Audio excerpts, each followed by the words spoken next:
মাছ চোর শওকত মাছ চোর, ঘুম বাঁধা কাজর শওকত মাছ চোর, মোখালির গাঁজাখোর শওকত মাছ চোর, সকাল সন্ধে রাত ভোর শওকত মাছ চোর।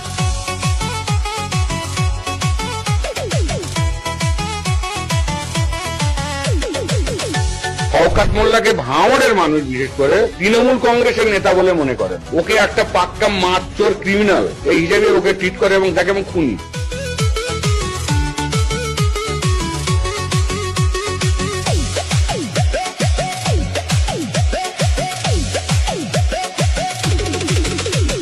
তুই তো বোম মারিস আর বোম বাঁধিস, তোলাবাজির টাকা নিয়ে মধুর হাঁড়ি চেটে ভোটে হেরে ধর্ণা দেবে কালীঘাটের গেটে।